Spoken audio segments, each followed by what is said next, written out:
Halo, nama saya Dede Nasrullah, saya dari Prodi Komunikasi Universitas Siber Asia. Pertama, saya mengucapkan terima kasih kepada Ibu Rosana SS MIKOM Amiper CPS karena telah memberikan materi yang sangat bermanfaat dan juga mudah dipahami oleh banyak kalangan. Dan kali ini saya akan menjelaskan video rangkuman bertemakan pengertian komunikasi yang sudah saya pelajari. Nah, apa sih pengertian komunikasi itu dan contoh-contohnya itu apa sih? Jadi mari kita dengarkan. Nah, komunikasi adalah proses kompleks yang melibatkan penyampaian informasi antara pengirim dan penerima untuk mencapai pemahaman bersama. Meskipun sering dianggap sederhana, komunikasi itu dapat memiliki berbagai faktor gitu, seperti bias, interpretasi yang berbeda, atau kesalahan dalam pemilihan kata.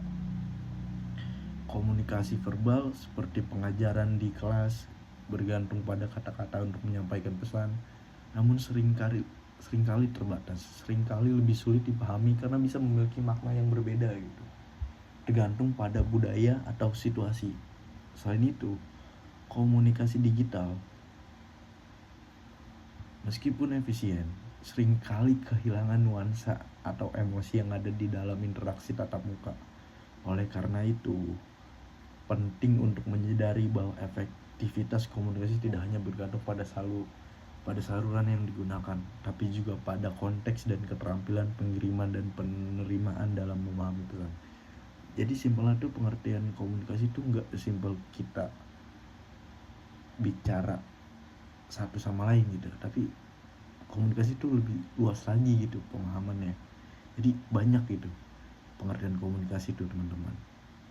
Nah, ini saya akan menjelaskan pengertian pesan nonverbal dan apa fungsi pesan nonverbal dalam komunikasi, karena ini merupakan bagian dari komunikasi tersebut teman-teman. Bagaimana sih komunikasi nonverbal itu berpengaruh dalam proses pembelajaran jarak jauh seperti yang sedang saya lakukan ini? Nah, pesan nonverbal adalah bentuk komunikasi yang menggunakan ekspresi wajah, gerakan, tubuh, mata, intonasi suara, dan isyarat lainnya untuk menyampaikan informasi tanpa kata-kata. Jadi seperti sebuah kode teman-teman. Pesan nonverbal atau komunikasi nonverbal.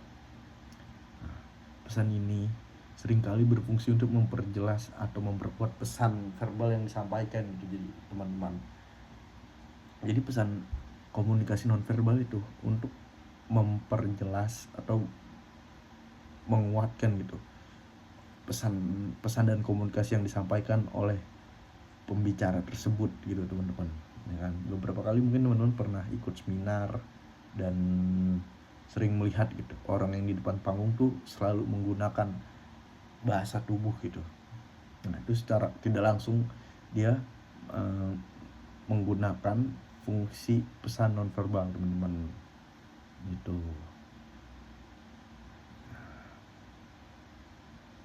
Jadi dalam beberapa situasi itu pesan nonverbal itu dapat menggantikan komunikasi verbal teman-teman. Misalnya dengan memberi isyarat untuk meminta seseorang diam, kayak ataupun menggunakan kode seperti ini teman-teman. Nah, itu termasuk pesan nonverbal teman-teman. Fungsi lainnya adalah mengontrol alur komunikasi teman-teman, ya kan, seperti menggunakan anggukan untuk menunjukkan persetujuan atau geleng-geleng kepala. Nah, itu kan hal yang mungkin teman-teman sering melihat gitu, cuman nggak tahu itu apa sih artinya gitu. Nah, itu yang dinamakan dengan pesan nonverbal teman-teman.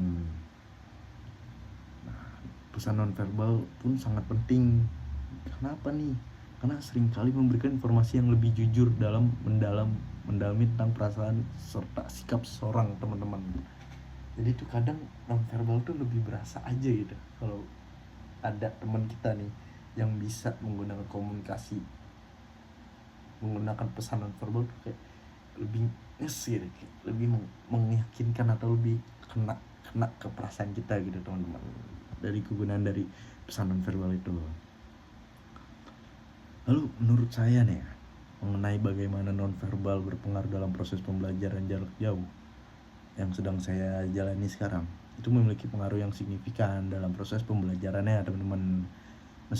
Meskipun interaksi tatap muka terbatas, meskipun komunikasi utama dan pembelajaran jarak jauh sering bergantung pada teks, audio atau video, elemen nonverbal seperti ekspresi wajah dan yang lainnya yang tadi sudah saya jelaskan teman-teman,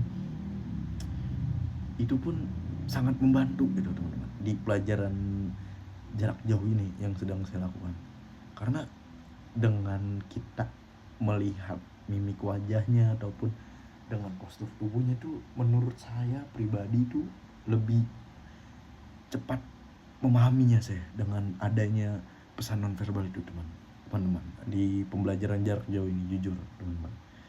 Karena lebih paham aja gitu, karena lebih mudah mencerna ketika seorang pembicara melakukan suatu pesan nonverbal gitu. Itu sih yang saya rasakan gitu menurut pribadi, opini saya teman-teman ya kan.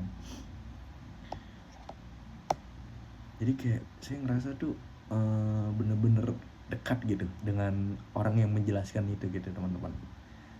Karena apa ya, lebih berasa emosionalnya mungkin ya menurut saya. Karena ketika saya melihat beberapa contoh kasus orang menjelaskan sesuatu tanpa pakai komunikasi nonverbal kayak lebih oh ya udah aja, tapi ketika orang menggunakan pesan melalui nonverbal itu lebih kayak wah, lebih kayak kena gitu teman-teman, lebih mudah nangkap menurut saya pribadi teman-teman ya kan ya.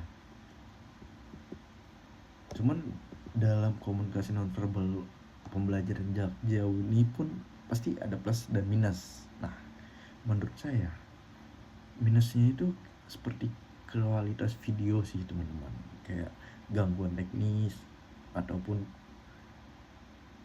video yang mungkin kurang jernih atau yang lainnya gitu teman-teman.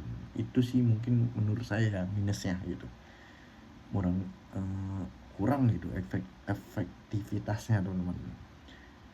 Oleh karena itu dalam konteks pembelajaran jarak jauh memerlukan perhatian lebih pada bagaimana dan disampaikan secara verbal maupun non verbal agar interaksi tetap jelas dan menyampaikan pesan dengan baik. Jadi pesan non verbal maupun verbal tuh dipadukan gitu menjadi kombinasi yang sempurna teman-teman. Itu tidak boleh dihilangkan dalam pembelajaran jarak jauh, karena menurut saya itu sangat penting sekali sih pesan non verbal dan verbal itu dalam pembelajaran jarak jauh itu teman-teman. Apa sih yang disebut komunikasi yang baik dan efektif teman-teman? Di sini ada yang tahu mungkin. Jadi saya akan menjelaskan nih beberapa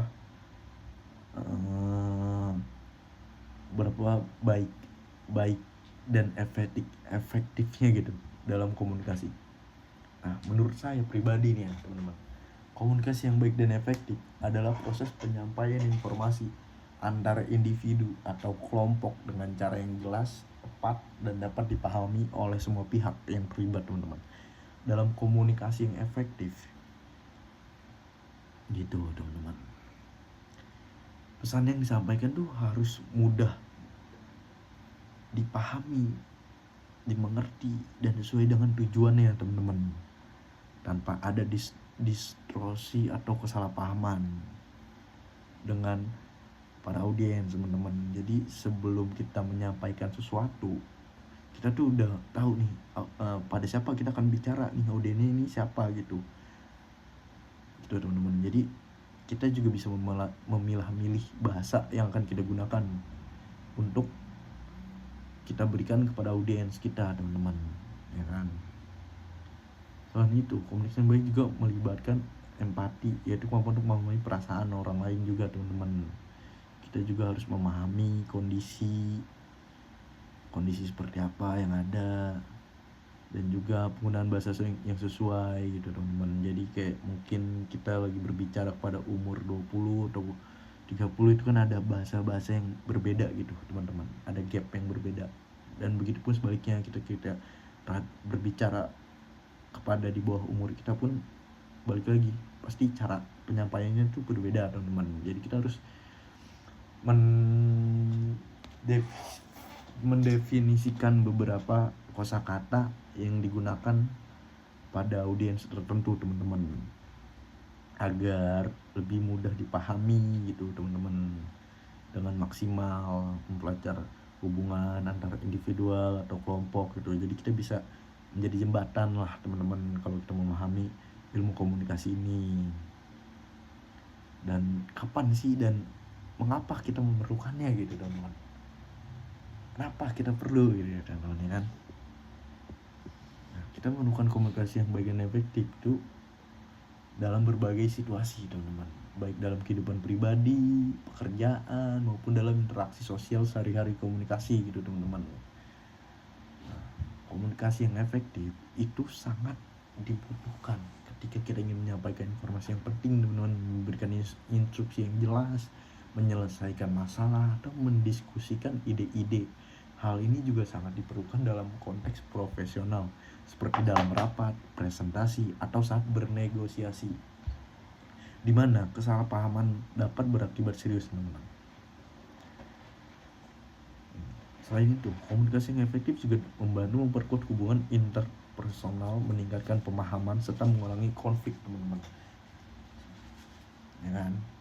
Misalnya dalam hubungan pribadi, komunikasi yang baik mungkin kita untuk lebih memahami perasaan dan kebutuhan orang lain, serta menyelesaikan perbedaan dengan cara yang konstruktif. Secara keseluruhan, komunikasi yang baik dan efektif penting untuk memastikan pesan kita dipahami dengan benar, mempelajari proses interaksi, dan mencapai tujuan yang diinginkan baik dalam konteks pribadi maupun profesional teman-teman. Jadi contoh kecilnya tuh kayak mungkin beberapa dari teman-teman semua pernah mengalami teman cerita atau curhat kepada kita tentang bagaimana masalah hidupnya atau bagaimana kisah percintaannya mungkin ya kan kepada kita, dan kita tuh bisa gitu memberikan satu kalimat, satu kata penenang ataupun cukup mendengarkan. Nah, itu sebenarnya bagian dari mengapa kita perlu gitu ilmu komunikasi ini teman-teman. Jadi kita lebih memahami gitu orang-orang yang ada di sekitar kita teman-teman. Itu sih intinya. Apa sih tantangannya nih untuk menciptakan komunikasi yang baik dan efektif? Pasti kan mungkin beberapa orang mungkin punya tantangan tersendiri gitu untuk mencapai komunikasi yang baik dan efektif gitu teman-teman. Nah, menurut saya tantangan terbesar dalam komunikasi yang baik dan efektif seringkali terletak pada bagian hambatan yang dapat mengganggu pemahaman antara pengirim dan penerima pesan gitu teman-teman. Salah satunya ada perbedaan pandangan yang berbeda yang dapat menyebabkan kesalahpahaman teman-teman. Setiap orang membawa latar belakang pengalaman dan perspektif yang berbeda, itu udah pasti teman-teman. Kita pun tidak boleh memaksakan satu pendapat kita terhadap orang lain, yang mana mereka tuh pasti mempunyai perspektif yang berbeda-beda teman-teman. Jadi kita tidak bisa mengharuskan orang lain setuju atas pendapat kita teman-teman. Mereka tuh berhak mempunyai ide ataupun perspektif lain gitu terhadap pandangan apa yang kita sampaikan teman-teman. Jadi kita tuh harus bisa menerima itu teman-teman. Nah, soalnya itu kurangnya pendengaran aktif menjadi tantangan lain teman-teman, karena seringkali penerima tidak sepenuhnya memberi perhatian atau terlibat dalam percakapan, sehingga pesan yang disampaikan tidak diterima dengan baik gitu teman-teman. Seperti kayak misalkan nih kita lagi cerita A, B, C, D, E, F, G gitu, tapi teman kita yang satu ini baru mendengarkan kalimat kita di huruf E gitu, tidak mendengarkan di huruf A, B, C, D nya gitu. Nah, itu kan ada salah satu miskomunikasi gitu dalam berkomunikasi teman-teman. Jadi si orang ini tuh salah menangkap apa yang kita sampaikan karena dia tidak menjelaskan sepenuhnya dari awal teman-teman. Itulah menurut saya tantangan terbesarnya gitu, bukan faktor dari si pembicaranya aja gitu yang bisa menyebabkan tantangan tersendiri gitu untuk komunikasi yang baik. Kadang pun bisa jadi miskom tuh karena si pendengar pun tidak mendengarkan sepenuhnya teman-teman. Itu Semua tantangan ini pasti memerlukan perhatian khusus gitu untuk mengatasi agar komunikasi tetap berjalan dengan baik dan tujuan komunikasinya tercapai, teman-teman. Jadi kita ayo gitu, saling gitu teman-teman, saling memahami satu sama lain, saling memahami satu dengan yang lain gitu teman-teman, sehingga menciptakan komunikasi baik dan efektif teman-teman. Jadi begitu aja mungkin penjelasan dari saya mengenai pengertian komunikasi dan yang lainnya. Sekian dari saya ucapkan terima kasih.